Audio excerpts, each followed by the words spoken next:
Rick, check it out. Stop! Is it loaded? I don't know. It's a flamethrower, I think. It is a flamethrower. It's an M9A1 flamethrower from Vietnam, and it's operational. Oh, my God. The flamethrower is an M9A1 flamethrower from Vietnam. This is late 60s. It's been civilianized to make it safer so customers can go out in the desert and shoot it. The flamethrowers sell for about $4,500. Didn't the soldiers hate carrying this because it was like walking around with like a bomb on your back? The early ones were, but the later models wasn't much of an issue. You also have to remember, like places like Iwo Jima in the Pacific Campaign, Marines used flamethrowers to pretty good success because the Japanese were entrenched many times in caves. Many times you couldn't get them out of holes and things, and so the flamethrower operators would walk up, find the entrance, and shoot the flamethrower inside, and it would clear it. What were these things filled with? Napalm. It was a mixture of diesel, gasoline, and a thickener. Damn. Flamethrowers are really fun. They're certainly dangerous, and they're not to mess around with. But World War II flamethrowers are sort of where you want to be as a collector, but they're expensive and they're hard to maintain. But a good Vietnam one, it's still worthwhile to a collector. Does this thing work? It does work. Okay. Now, there's legal issues here, and I'll address them. Most states in the U.S. allow these, especially heavy agriculture states like the Midwest, because farmers still use them to clear old crop. But typically, they're filled with diesel fuel, something more stable than napalm, and they're considered farm equipment.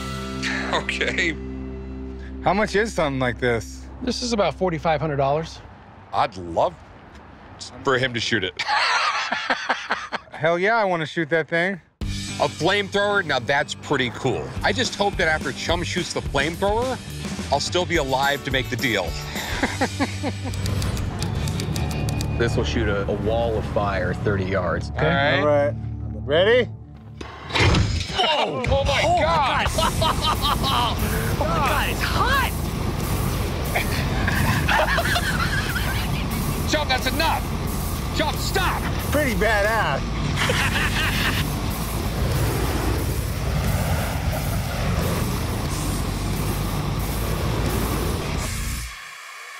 That was over too soon. Is that it? That was the most terrifying thing I've ever experienced in my life. What Well do you mean? done, Chum. Let me tell you what. Oh, my It was warm over here. Let's take this thing off, because we're definitely going to have to buy this bad boy. Alex, I love it. What do you think? I mean, it works great. It works great? No, it's badass. It is badass, and it's why they don't make them anymore. You know, it was terrifying. It was fairly efficient. It was pretty useful in World War II. By the time Vietnam came along, you know, after that, the U.S. military stopped making them and decommissioned all the ones that were there. So it's a Model M9. It's Vietnam era.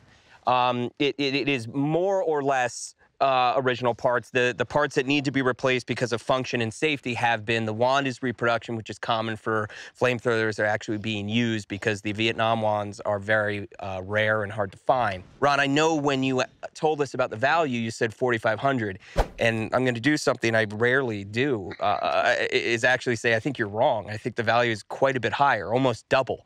I've seen these sell in this condition and this functionality for, I would say, a minimum of $8 grand and sometimes more. So I think you're being really generous.